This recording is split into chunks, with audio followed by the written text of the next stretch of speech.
चलिए let's start the class. Front page news है, India makes net zero target ahead of COP. ये बताइए, कल हमने सीओपी पढ़ा था, ये सबको याद है? बहुत डिटेल में पढ़ा यस था। Sir, yes sir. COP stand for conference of parties. Yes 26th meeting होने वाली है यूएनएफसीसी के अंदर, ठीक है। और ये जो होगी ग्लासगो में होगी, ठीक है। ये किस पे डिस्कशन करेंगे हम लोग? जो पेरिस क्लाइमेट डील 2015 में हमने बनाया था, जो चालू होने वाला है 2020 से, ठीक है, उस पर डिस्कशन करेंगे। तो इसमें एक पेरिस क्लाइमेट डील में एक वर्ड है नेट जीरो एमिशन। क्या आप लोगों को पता है नेट जीरो एमिशन मतलब क्या होता है? बेटा नेट जीरो एमिशन मतलब, ध्यान से सुनना, आपके एग्जाम में पूछ सकता है, ठीक है। बहुत लॉजिकल क्वेश्चन है ये। नेट जीरो एमिशन मतलब ये नहीं है कि आप बिल्कुल भी कार्बन एमिट नहीं करोगे, ठीक है, सब चीज आप रिन्यूएबल एनर्जी में चले जाओ, ऐसा नहीं है। नेट जीरो एमिशन मतलब क्या है? आप जितना कार्बन एमिट करोगे एटमॉस्फेयर में, जितना एनवायरमेंट में आप कार्बन एमिट कर रहे हो, उतना ही कार्बन आप सिक्वेस्ट्रेट करोगे। सिक्वेस्ट्रेट करना मतलब क्या होता है? एब्जॉर्ब करोगे। कैसे एब्जॉर्ब करोगे? Bye planting extra trees, by using the technologies, ठीक है, कि कार्बन एमिट ना हो, पहले ही उसको फिल्टर करते हैं हम लोग, ठीक है। ये सब जो कार्बन को सिक्वेस्ट्रेट करता है, SEQUESTRATET, ये कार्बन को सिक्वेस्ट्रेट करता है। जैसे क्या है, अब देखिए कि फॉरेस्ट लगाएंगे हम, तो जो ट्रीज है वो कार्बन को क्या करेंगे? ट्रैप करेंगे। तो आप नेट जीरो का मतलब ये है कि आप जितना कार्बन एमिशन कर रहे हो एटमॉस्फेयर में, उतना ही सिक्वेस्ट्रेट कर दो, उतना ही लॉक इन कर दो एटमॉस्फेयर से लेके। Is it clear net zero मतलब क्या होता है? Yes sir. यस किसी को डाउट है तो पूछ लो बेटा।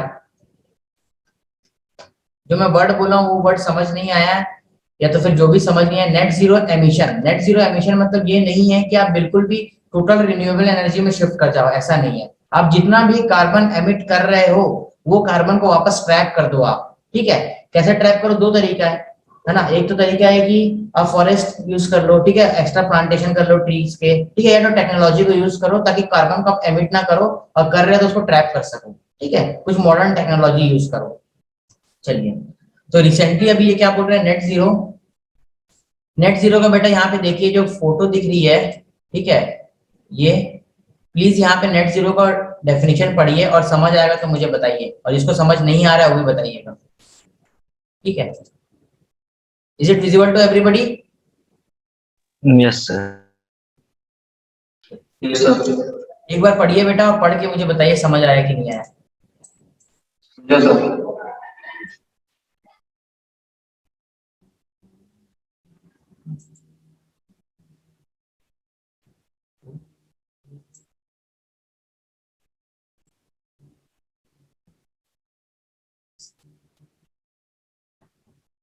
पढ़ के हो जाएगा तो गिव मी ए थम्स अप। बहुत इंपॉर्टेंट कंसेप्ट है, पूछ सकता है आपसे।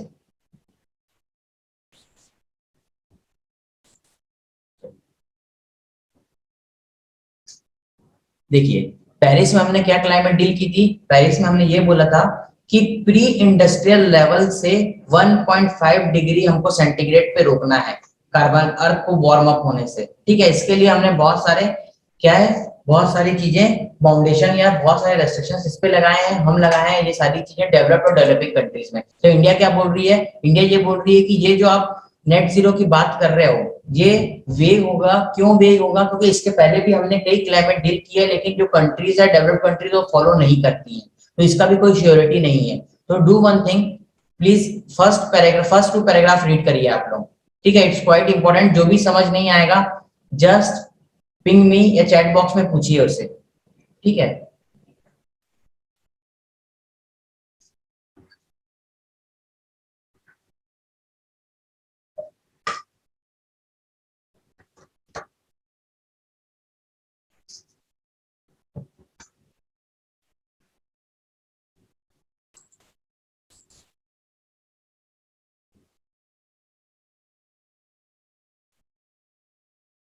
दैट्स व्हाई उन्होंने नेट जीरो को इन्वर्टेड कॉमास में लिखा है।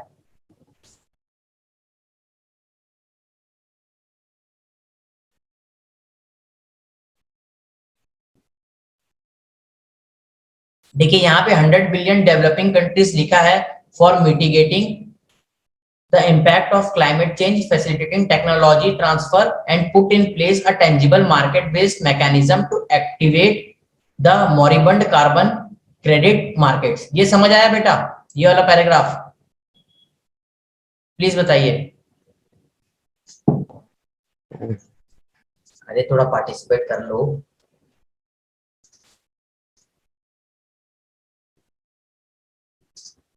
सर ये कार्बन क्रेडिट मार्केट क्या है? हाँ चलो, कोई तो पूछा। देखो बेटा, मैंने कल जब बताया था आपको क्योटो प्रोटोकॉल, तो क्योटो प्रोटोकॉल में मैंने आपको कहा था 3 एनेक्स में कंट्री डिवाइडेड है, annex 1, annex 2, non annex countries. ठीक है, अब देखिए हमने क्या बोला, डेवलप्ड कंट्रीज को बोला कि आपको अपना कार्बन एमिशन कम करना है। ठीक है, चलो इसको पीपीटी से समझ लेते हैं।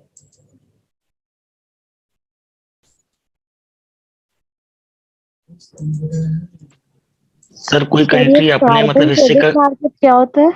हाँ बेटा, कार्बन क्रेडिट मार्केट का मीनिंग सर? हाँ बेटा वही अभी डिस्कस कर रहे हैं हम लोग।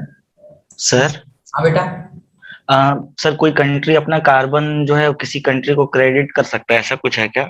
हाँ लगभग ऐसा ही है। देखिए यस सर। मैंने बोला था आपको कि हमने क्योटो प्रोटोकॉल में एनेक्स 1 कंट्री, एनेक्स 2 कंट्रीज और नॉन एनेक्स कंट्री, ठीक है, ऐसे में डिवाइड की है। और क्या बोले हम इनको कि आप अपना कार्बन एमिशन को लिमिट करो, कम करो। ठीक है, अब समझ लो जैसे यूके एक कंट्री है, डेवलप्ड कंट्री, ये एनेक्स 2 कंट्री है। ठीक है, तो इनको क्या बोले हैं एनेक्स 2 कंट्रीज को कि आपको कार्बन एमिशन भी कम करना है, और आपको क्या करना है, जो लीस्ट डेवलप्ड कंट्रीज है, जो डेवलपिंग कंट्रीज है, इनको क्या करना है, फंडिंग भी देना है आपको, ताकि ये अच्छी टेक्नोलॉजी यूज करें, और टेक्नोलॉजी ट्रांसफर भी करना है, टेक्नोलॉजी ट्रांसफर भी, ताकि ये लोअर टेक्नोलॉजी को यूज करके एनवायरनमेंट को और डेटीरिएट ना करें, डेटीरियोरेट ना करें, डेटीरियोरेट ना करें ये। ठीक है, ये बोला था। अब क्या हुआ, हम देखें यूके के ना, यूके जो है एग्जांपल ले रहा हूँ, ये अपना कार्बन एमिशन को कम नहीं कर रहा है, तो हम लोग क्या एक और चीज लेके आए, कार्बन क्रेडिट वाला। ठीक है, कार्बन क्रेडिट जैसे मार्केट में बाकी चीजें खरीदी और बेची जाती है, अब समझो एग्जांपल लो, जैसे एक तरफ यूके है, एक तरफ केनिया है। ठीक है, अब केनिया को भी कुछ मिला है कि आप इतना एमिशन कर सकते हो डेवलपमेंट के लिए, कार्बन एमिशन। ठीक है, इतना एमिशन आप कर सकते हो, यूके को बोले आपको कम करना है, लेकिन यूके ने अपना कार्बन एमिशन कम नहीं किया है, और केनिया जो है इतना एमिट नहीं कर पाया, जितना जितने टन ऑफ कार्बन केनिया को एमिट करना था डेवलपमेंट के लिए, उतने नहीं कर पाए, और यूके ज्यादा कर लिया है। तो इनके बीच में क्या है, हम बोले हैं कि मार्केट मैकेनिज्म ले आए कि केनिया जो है अपना कार्बन क्रेडिट, इसको जितना एमिशन करना था उतना नहीं कर पाया, और यूके को सेल कर सकता है, और यूके ये खरीद सकता है इसको। ठीक है, यूके इससे, तो क्या होगा, यूके केनिया को पैसा दे दिया, तो केनिया को जब पैसा देगा, यूके फंड देगा, मतलब सॉरी मनी देगा, तो उससे क्या होगा, केनिया का स्टैंडर्ड ऑफ लिविंग बढ़ेगा, और केनिया फिर डेवलप कर पाएगा। और यूके का क्या है, एटलीस्ट यूके लिमिट कर रहा है अपने एमिशन को through buying the carbon credit. Is it clear everybody? Yes sir. बाकी सब क्लियर हुआ, कार्बन क्रेडिट क्या होता है? Yes sir. आप कार्बन में ट्रेड कर सकते हो कि मेरे को इतना एमिट करना था, समझ लो मेरे को 2 टन ऑफ कार्बन मेरे को एमिट करने का परमिशन है, लेकिन मैं 1 टन ही किया हूं, तो मैं करूंगा जो बच्चा 3 टन किया है उसको बोलूंगा ला भैया 1 टन तेरे को तो लिमिट करना ही है, अब तो 3 कर लिया तो 1 मेरे से खरीद ले, और मेरे को इसके बदले पैसे दे दे। ठीक है, ये मेरे से कार्बन खरीद लो, अब 1 टन जो करना था, क्योंकि मैं तो 2 टन किया ही नहीं हूं, मैं तो 1 ही किया हूं, और आप इसके बदले मुझे खूब सारे गांधी जी के नोट दे दो। ठीक है, चलिए let's go to the news. बेटा ये इंपॉर्टेंट है, आपके एग्जाम में ना इससे रिलेटेड पूछ सकता है। ठीक है, चलिए लेट्स गो अहेड, अब सेकंड पैराग्राफ पढ़िए।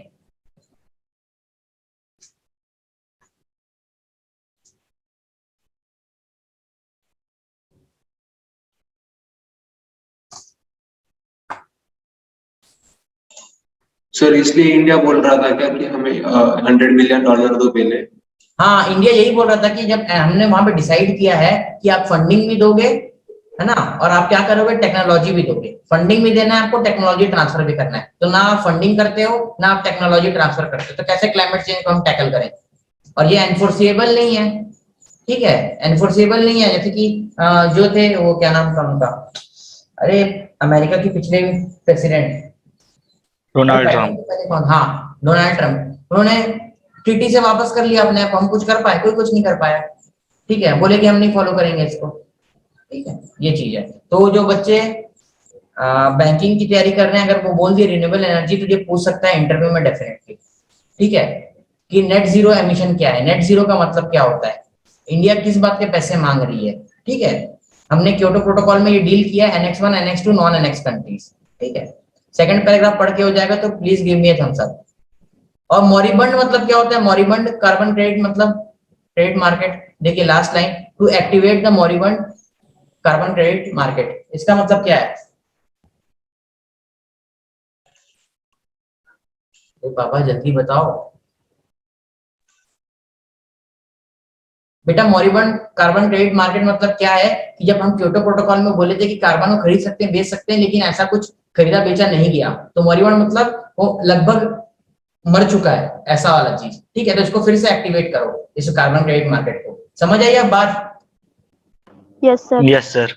बेटा आपका जो इंग्लिश सेक्शन है ना, उसका क्या बोलते हैं, बैंकिंग का, आप कभी भी ना कोई भी मतलब, मेरे को ऐसा लगता है जो मैं फील करता हूँ, एक वर्ड देख के उसका मीनिंग आप नहीं रख सकते। एक वर्ड रटोगे, 100 वर्ड रटोगे, 1000 रटोगे, उसके ऊपर नहीं रट सकते। कोई भी बच्चा नहीं रट सकता। नॉर्मल लॉइस का जो बुक है ना, उससे नहीं रट सकते हो जब तक उस वर्ड का यूसेज नहीं दिखेगा। और यूसेज कहाँ दिखेगा? पेपर में दिखेगा। और एक बार वर्ड का मीनिंग सीख गए ना पेपर में पढ़ना, तो आगे बहुत हेल्पफुल होगा आपके लिए। और इसी सब वर्ड से ही पूछते हैं, आर्बिट्री कोई भी वर्ड नहीं उठा लेते। सिनोनिम्स, एंटोनिम्स, मीनिंग जो भी पूछेगा। तो इंग्लिश इंप्रूव करना है तो रीडिंग इंप्रूव कर लो अपना। आई डोंट नो कि पढ़ने का तरीका क्यों नहीं बच्चों को सिखाया जाता है कभी भी। चलिए let's go to the next news.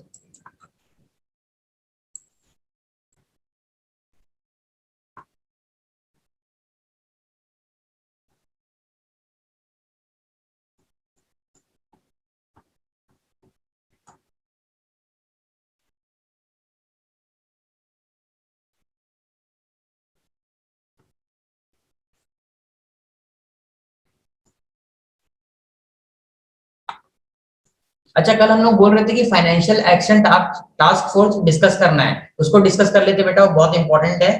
बहुत सारे बच्चों को उसमें डाउट है, ठीक है। फाइनेंशियल एक्शन टास्क फोर्स, ठीक है, जो ग्रे लिस्ट में डाली है किसको? टर्की को भी डाल दिया है अभी। आपको ये न्यूज पता है कि नहीं? टर्की को, पाकिस्तान को डाला। हाँ पाकिस्तान को और टर्की को भी डाल दिया है, ठीक है। क्या है? Financial action task force. बहुत बार न्यूज में आता है, बच्चे को पता ही नहीं है FATF क्या होता है, ठीक है। देखिए सबको इस वर्ड का मतलब पता है कि नहीं? मनी लॉन्ड्रिंग पता है सर। Yes sir. पता है ना, ठीक है। मनी लॉन्ड्रिंग क्या? बेसिकली ब्लैक मनी का व्हाइट मनी करते हो, या तो टैक्स नहीं पे करते हो और मनी को लॉन्डर करते हैं, यहाँ पे वो पैसे को यूज कर सकते हो, ठीक है। इससे क्या होगा? इकोनॉमी पे बहुत ज्यादा इम्पैक्ट पड़ता है, ठीक है। सरकार के पास पैसा नहीं आता और इसका क्या है? डिवास्टेटिंग इफेक्ट पड़ता है, एक विशियस साइकिल पड़ता है, ठीक है। तो जो जो लॉस हो रहा है इसको कंट्रोल करने के लिए जो डेवलप्ड कंट्रीज है, ठीक है, डेवलप्ड कंट्रीज है, बेसिकली डेवलप्ड एक ग्रुप है जिसका नाम है OECD, ठीक है, OECD, ठीक है। इसका फुल फॉर्म क्या है? OECD के एग्जाम में पूछ सकता है आपके, SSC रेलवे में फेवरेट क्वेश्चन है ये सब पूछना, इसका फुल फॉर्म, ठीक है। रेलवे इसका क्या है? इसका full form organisation for economic cooperation and development, ठीक है। तो वेस्टर्न यूरोपियन कंट्रीज जो है इसमें टोटल मेंबर है 38। इन लोग मिलके एक ऑर्गेनाइजेशन बनाए थे जिसमें इकोनॉमिक कोऑपरेशन करेंगे और डेवलपमेंट करेंगे अपना, ठीक है। तो ये OECD कंट्री बोले कि टैक्स का बहुत ज्यादा गबन हो रहा है, टैक्स चोरी बहुत ज्यादा हो रही है, ठीक है। टैक्स इवेशन बहुत ज्यादा हो रहा है, मनी लॉन्ड्रिंग बहुत ज्यादा हो रहा है। तो इसके लिए हम लोग कुछ प्रोएक्टिव स्टेप लेना चाहिए। वो प्रोएक्टिव स्टेप लेने के लिए इन्होंने क्या बोला? उस मनी लॉन्ड्रिंग को रोकने के लिए चलिए हम लोग एक ऐसा टास्क फोर्स बनाएंगे, एक ऐसा एक्शन ग्रुप बनाएंगे जो इस पे मनी लॉन्ड्रिंग पे और बाकी सब पे विजिलेंटिज्म रखेगा, ठीक है। विजिलेंटिज्म और कैसे सही क्या रूल या लॉ बनाए हर कंट्री इसको रोकने के लिए, मनी लॉन्ड्रिंग को रोकने के लिए, ठीक है। ये OECD कंट्रीज बोली। तो OECD कंट्रीज के मीटिंग में हमने फाइनली क्या तैयार कर लिया? फाइनेंशियल एक्शन टास्क फोर्स बोले कि ऐसा बनाएंगे जो एक क्या बोले, रोल मॉडल या रोल लॉ, ठीक है, एक मॉडल लॉ दे देगा, एक मॉडल लॉ दे देगा। और इसको बाकी जितनी भी जुरिस्डिक्शन है, ठीक है, जुरिस्डिक्शन मतलब क्या है? जैसे इंडिया एक जुरिस्डिक्शन है, ठीक है, जुरिस्डिक्शन, ठीक है, मतलब जो कंट्रीज हैं वो इस मॉडल लॉ के इसमें अपने लॉ बनाएंगे ताकि मनी लॉन्ड्रिंग को रोक सके, ठीक है। तो ये कब आया एक्शन में? 1989 में आया। ये एक इंटर गवर्नमेंटल ऑर्गेनाइजेशन है, इंटर गवर्नमेंटल ऑर्गेनाइजेशन है, ठीक है, इंटर गवर्नमेंटल ऑर्गेनाइजेशन है ये। तो ये क्या बोले, ये ऑर्गेनाइजेशन वो ऑर्गेनाइजेशन है जो मनी लॉन्ड्रिंग को रोकने के लिए, मनी लॉन्ड्रिंग को रोकने के लिए क्या है, मॉडल लॉ बनाती है और बाकी देखती है कि हर देश इसको इंप्लीमेंट कर रहा है कि नहीं, मनी लॉन्ड्रिंग को सही तरीके से। और फिर देखिए मनी लॉन्ड्रिंग बेसिकली कहाँ यूज होता है? टेरर फाइनेंसिंग के लिए, टेररिस्ट लोगों को फाइनेंसिंग करने के लिए, ठीक है, टेरर फाइनेंसिंग के लिए। एक मिनट बेटा, हाँ, टेरर फाइनेंसिंग के लिए, टेरर फाइनेंसिंग के लिए क्या होता है, मनी जो लॉन्डर करके मनी आया है वो टेरर फाइनेंसिंग के लिए यूज होता है। तो 2001 में एक और इसका फंक्शन ऐड कर दिया कि आप मनी लॉन्ड्रिंग भी रोकोगे और आप क्या करोगे, टेरर फाइनेंसिंग भी रोकोगे आप। ये दोनों काम आपका, मनी लॉन्ड्रिंग रोकना और टेरर फाइनेंसिंग रोकना। ये बोल दिया फाइनेंशियल एक्शन टास्क फोर्स का। तो इन्होंने बोला कुछ जुरिस्डिक्शन ऐसे हैं जो ट्रांसपेरेंसी नहीं रखते हैं, ठीक है, ट्रांसपेरेंसी नहीं रखते, ठीक है। इससे क्या होगा, इंटरनेशनल फाइनेंशियल सिस्टम डिस्टेबलाइज हो सकता है, इंटरनेशनल फाइनेंशियल सिस्टम डिस्टेबलाइज हो सकता है। डिस्टेबलाइज मतलब अगर देखो इकोनॉमी में अचानक से बहुत ज्यादा पैसा आ गया या इकोनॉमी से बहुत ज्यादा पैसा निकल गया तो इकोनॉमी डिस्टेबलाइज हो जाएगी, होगी कि नहीं होगी, ये बताइए। अचानक से बहुत सारा पैसा आया, स्टॉक मार्केट डाउन पे चले गया, स्टॉक मार्केट अप पे चले गया, तो इकोनॉमी डिस्टेबलाइज हो जाएगी, इसलिए ट्रांसपेरेंसी चाहिए। तो इन लोगों ने क्या बोले, बहुत सारे जुरिस्डिक्शन ऐसे हैं जो ट्रांसपेरेंसी नहीं रखते हैं। तो इसके लिए इन्होंने दो लिस्ट बनाई, एक बनाई ग्रे लिस्ट, ठीक है, एक बनाई ब्लैक लिस्ट, ठीक है, एक बनाई ग्रे लिस्ट, एक बनाई ब्लैक लिस्ट। अब ग्रे लिस्ट में कौन सी कंट्री है, वो कंट्रीज है ग्रे लिस्ट में जो सेफ हेवन है या जो किसी ना किसी प्रकार से टेरर एक्टिविटीज को फंड करती हैं, टेरर एक्टिविटीज को की फंडिंग को छुपाती है, या तो वहां पे फंडिंग हो रही है टेरर एक्टिविटीज को तो इसको रोक नहीं रही है, ठीक है, इसके खिलाफ कोई एक्शन नहीं ले रही है। ऐसी कंट्रीज ग्रे लिस्ट में आएगी। और ब्लैक लिस्ट में कौन है, नॉन कोऑपरेटिंग कंट्रीज बेटा, जो बिल्कुल भी कोऑपरेट नहीं करती है, ठीक है, नॉन कोऑपरेटिव लाइक क्या है, नॉर्थ कोरिया, ये नॉर्थ कोरिया ये बिल्कुल भी कोऑपरेट नहीं करती है, तो ये ब्लैक लिस्ट में आएगी, ठीक है। अब देखिए रिसेंटली क्या हुआ, ये साल में ना, एक साल में इनकी 3 मीटिंग होती है, 3 मीटिंग्स, एक साल में 3 मीटिंग होती है, किसकी, फाइनेंशियल एक्शन टास्क फोर्स की, ठीक है।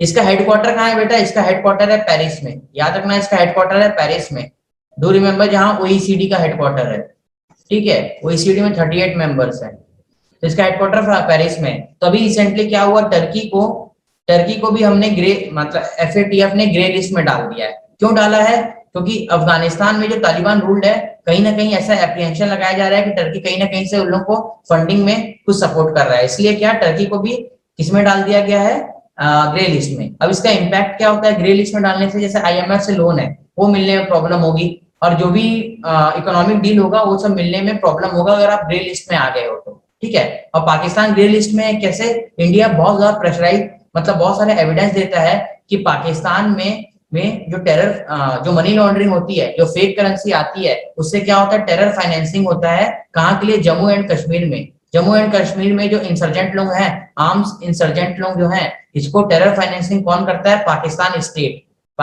स्टेट। तो इस चीज को क्या बोलते हैं, पाकिस्तान स्टेट ही प्रमोट कर रहा है, तो उसको बोलते हैं स्टेट स्पॉन्सर्ड टेररिज्म। कि स्टेट है, जो पाकिस्तान स्टेट इटसेल्फ है, जैसे कि समझ लो कि कोई एक ग्रुप होगा, लश्कर-ए-तैयबा, समझ लो ये एक ग्रुप है, ठीक है, इसको कौन पैसे दे रहा है, इसको पाकिस्तान स्टेट ही दे रहा है, और वो कोई एक्शन नहीं ले रहा है किसके खिलाफ, इसके चीफ के खिलाफ। Is it clear to everybody? Yes sir. Financial action task force, yes sir. अब कंफ्यूज तो नहीं होगे ना? नहीं सर।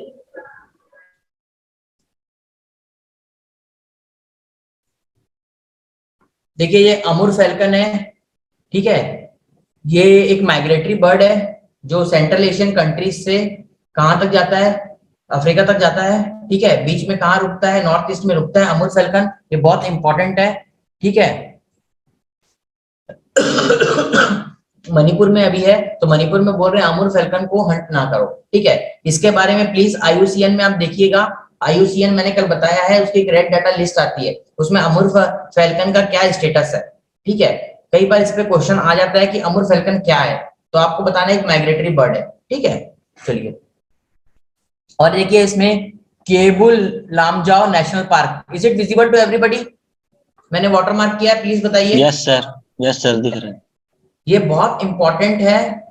ठीक है, इसको फ्लोटिंग वो भी बोलते हैं, फ्लोटिंग नेशनल पार्क भी बोलते हैं, केबुल लामजाओ। ठीक है, ये कहाँ पे? मणिपुर में है। कॉपी में स्टार मार्क डाल के लिख लो, एक नेशनल पार्क जिसको फ्लोटिंग नेशनल पार्क बोलते हैं, इसका नाम है केबुल लामजाओ, और ये कहाँ पर है? ये है मणिपुर में। ठीक है, यहाँ पे आपको मिलेगा जो स्पीशी मिलता है, उसका नाम है बेटा, बहुत फेमस स्पीशी है, सांगाई। ठीक है, सांगाई। ये कई बार पूछता है इससे कि सांगाई कहाँ पर है। Am I audible to everybody? Yes sir. Yes sir. ठीक है, ये दोनों को वाटर मार्क करके लिख लो सारे बच्चे, दोनों को वाटर मार्क करके लिख लो। ठीक है, सांगाई लोकल नेम है, ये हिरण का। ठीक है, ये ब्राउन एंटीलड, ये लगभग खुलता है बहुत ज्यादा। ठीक है, बहुत ज्यादा खुलता है ये, और ये फ्लोटिंग नेशनल पार्क बोलते हैं इसको, केबुल लामजाओ को। और ये कहाँ पर है? ये है बेटा मणिपुर में। ये रट लो आप लोग।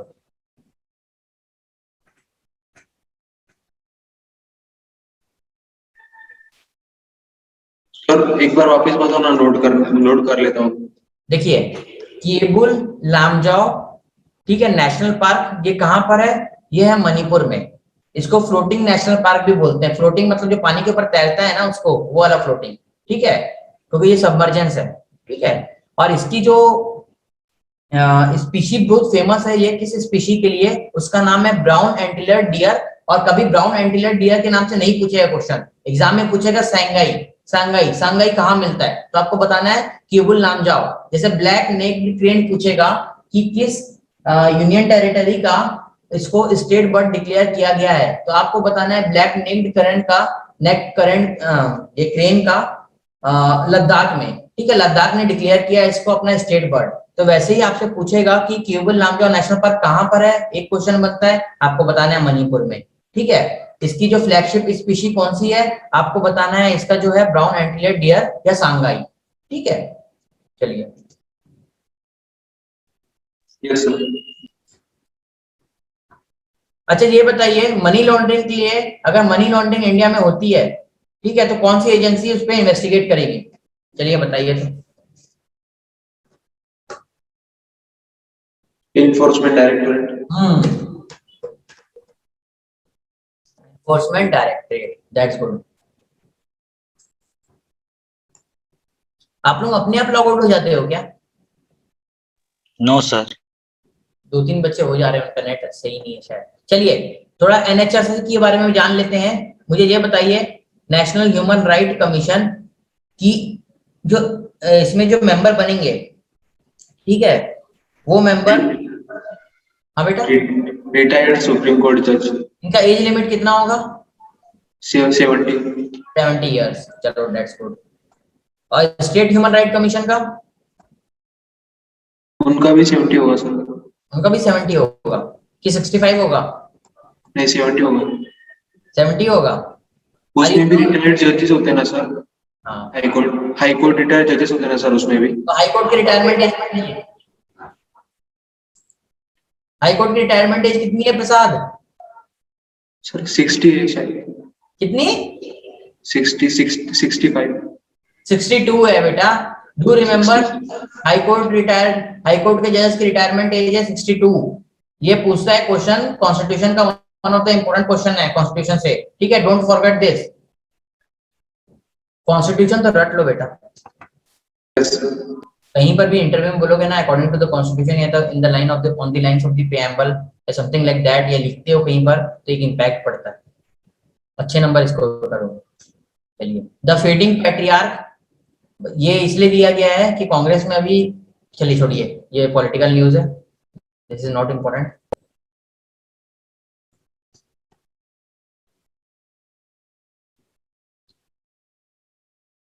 If you have time then go through this news, नहीं तो कोई जरूरी नहीं है इतना डीप आप लोग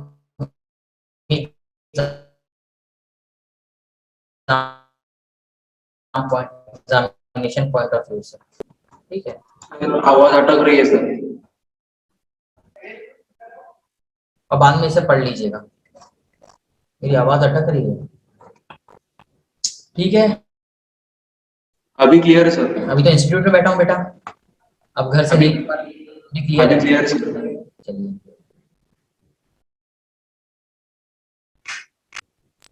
अच्छा ये देखिए, हमने ब्रह्मोस किससे लिया है, बस ये बता दीजिए, हो सकता है आपके एग्जाम में पूछ ले। Is it clear, is it visible to you, yes is it sir. Visible to everybody? ये बताइए ब्रह्मोस हमने किससे लिया है? रशिया। दैट्स गुड बेटा, ठीक है।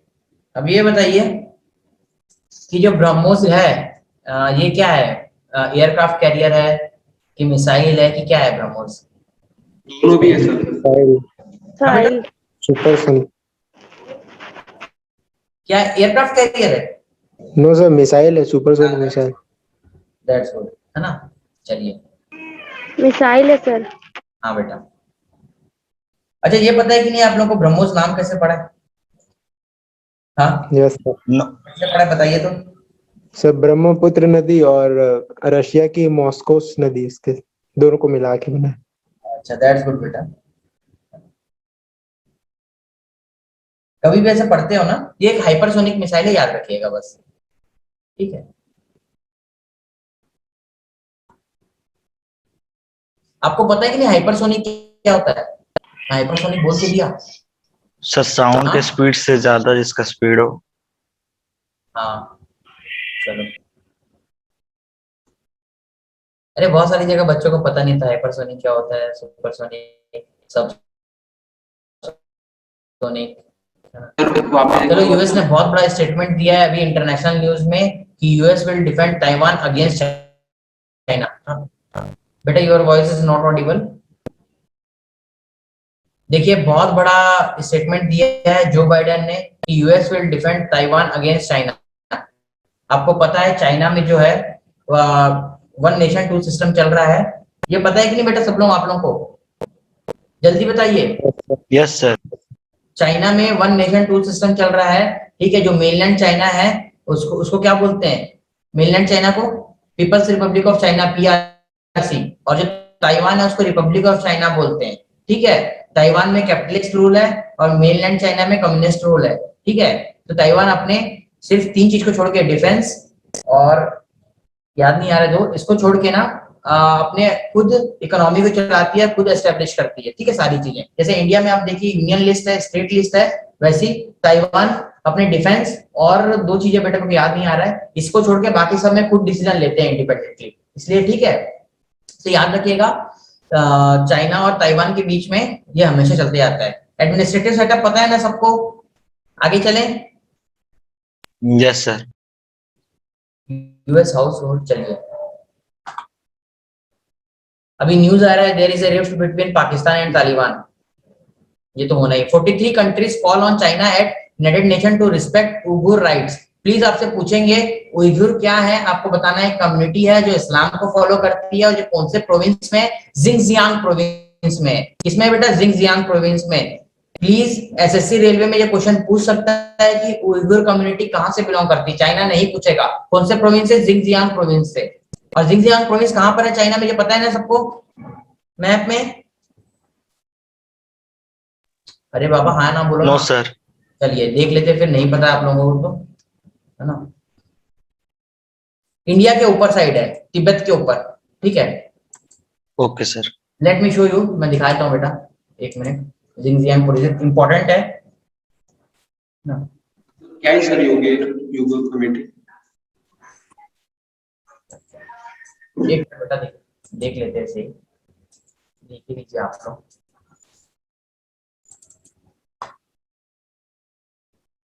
स्क्रीन में विजिबल है क्या बेटा? अभी न्यूज़पेपर ही शो हो रहा है सर। शो हो रहा है, एक मिनट रुक जाइए।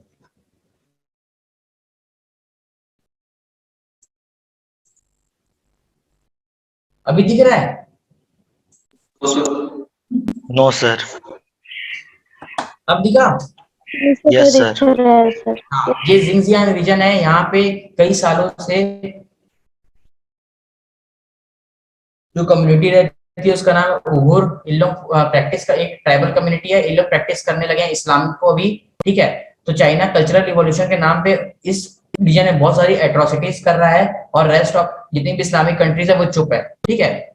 देखिए यहाँ पे इंडिया पे बेसिकली अगर आपसे कभी क्वेश्चन पूछे कि क्या जिंगजियांग रीजन इंडिया को टच करता है तो आप हाँ बोलोगे, क्योंकि हम मानते हैं कि ये जो गिलगित बल्तिस्तान है ये पाकिस्तान ऑक्युपाइड कश्मीर है। पाकिस्तान ने इलीगली इसको ऑक्युपाई करके रखा है। और जो अक्साई चीन एरिया है इसको बोलते हैं अक्साई चीन एरिया, ठीक है। इसको बोलते हैं अक्साई चीन एरिया। इसको चाइना ने इलीगली ऑक्युपाई किया है और ये जो एरिया है इसको पाकिस्तान ने इलीगली ऑक्युपाई किया है। तो बेसिकली इंडिया की बाउंड्री पूरी ये है। तो इंडिया अफगानिस्तान को भी टच करता है। यहाँ से कोई पूछेगा तो डू रिमेंबर, ऑलवेज रिमेंबर कि इंडिया अफगानिस्तान को टच करता है, जिंगजियांग को भी टच कर रहा है, ठीक है। और ये तिब्बत है, ये एरिया तिब्बत है। चलो, is it clear to everybody? Yes, sir. Yes sir. जब भी ना कोई भी रीजन का नाम आता है ना बेटा इंटरनेट में जरूर देखा करिए।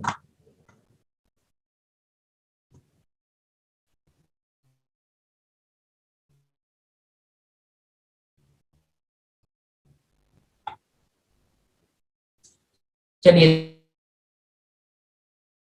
एक इंपॉर्टेंट न्यूज है फिर से। अब ध्यान से सुनिएगा सब बच्चे लोग, प्लीज लिसन इट केयरफुली। कि WTO एक ऑर्गेनाइजेशन है जो क्या कर रहा है, जो प्रमोट करता है किस चीज को कि आप फेयर ट्रेड प्रैक्टिस को यूज करो, ठीक है। जो WTO ऑर्गेनाइजेशन है वो बोलता है फेयर ट्रेड प्रैक्टिस को यूज करो। तो उन्होंने बताया टैरिफ और non tariff barrier. Tariff barrier मतलब जब आप ड्यूटी लगा देते हो custom duty. Non tariff barrier मतलब क्या होता है ये बताइए आप मुझे। नॉन टैरिफ बैरियर मतलब क्या होता है? मतलब सर नो टैक्सेस। किसी को पता नहीं है नॉन टैरिफ बैरियर क्या होता है बेटा? मतलब नॉन टैरिफ बैरियर मतलब क्या है? उसका मतलब होता है बेटा नॉन टैरिफ बैरियर मतलब कि आप कुछ कोटा लगा दिए कि इतना ही आप इंपोर्ट कर सकते हो। सेकंड चीज क्या, आप हाइजीनिक या सैनिटरी मेजर के नाम पे, सैनिटरी मेजर या हाइजीनिक, सैनिटरी मतलब क्या है? साफ सुथरा, वहां का प्रोडक्ट साफ सुथरा नहीं है या तो हाइजीनिक नहीं है, ठीक है। ये बोल के आप क्या करोगे, वहां का इंपोर्ट पे रोक लगा दोगे। फॉर एग्जाम्पल जब जो इंडिया एक मीट एक्सपोर्टिंग नेशन है, याद रखना है, इंडिया मीट बहुत ज्यादा एक्सपोर्ट करता है, ठीक है। स्पेशली बीफ इंडिया एक्सपोर्ट करता है। अब बीफ का मतलब मत पूछना मेरे से। बीफ का मतलब इंडिया में अगर आप जाओगे बाई टर्म तो बफेलो से है, ठीक है। आगे नहीं बोलना है कुछ, ठीक है। तो बीफ जो है इंडिया एक्सपोर्ट करता है। तो इंडिया का जो बीफ एक्सपोर्टिंग नेशन है वो मिडिल ईस्ट है। दैट्स व्हाई वी एक्सपोर्ट हलाल मीट, ठीक है।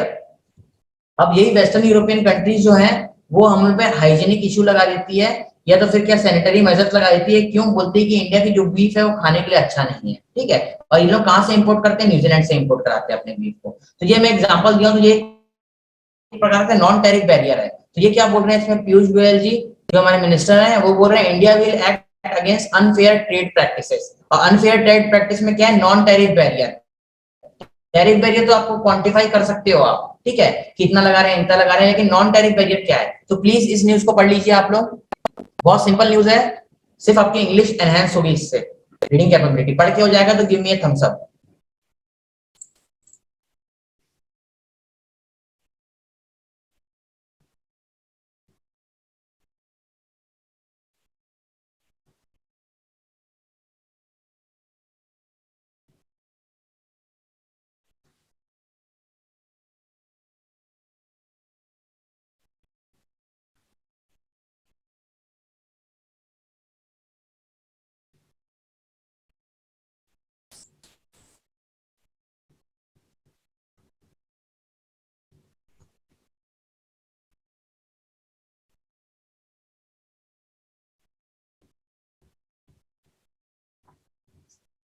बेटा पढ़ के हो जाएगा तो गिव मी ए थम्स अप।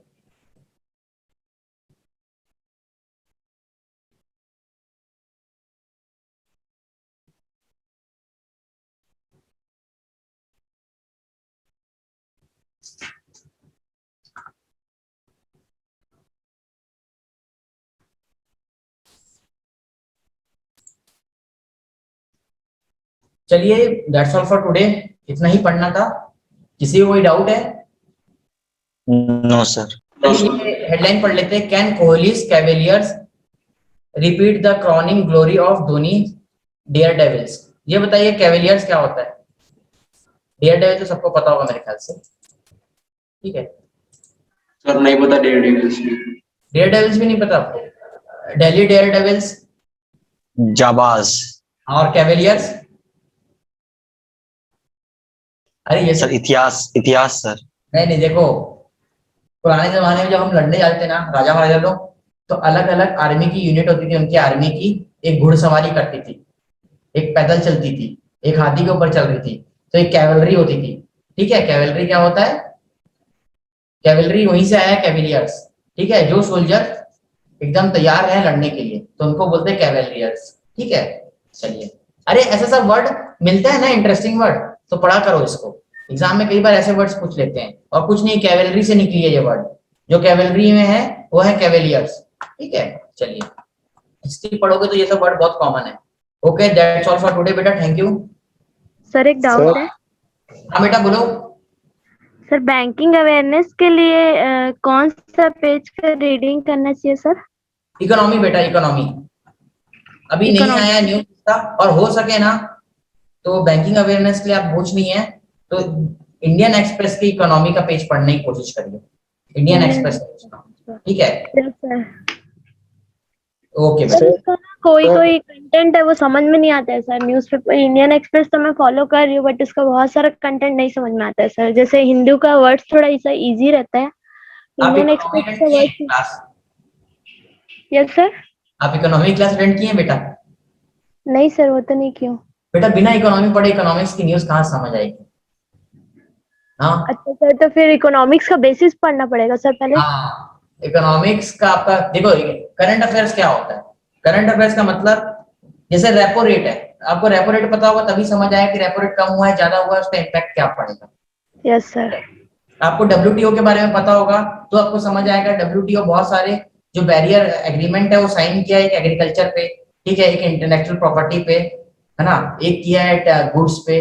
तो अगर वो टैरिफ कम कर रहा है, नॉन टैरिफ बैरियर, तो आपको पता होना चाहिए नॉन टैरिफ बैरियर क्या होता है, ठीक है। तो आपको बेसिक इकोनॉमी का, जैसे आपको इन्फ्लेशन क्यों होता है, हेडलाइन इन्फ्लेशन किसको बोलते हैं, ठीक है।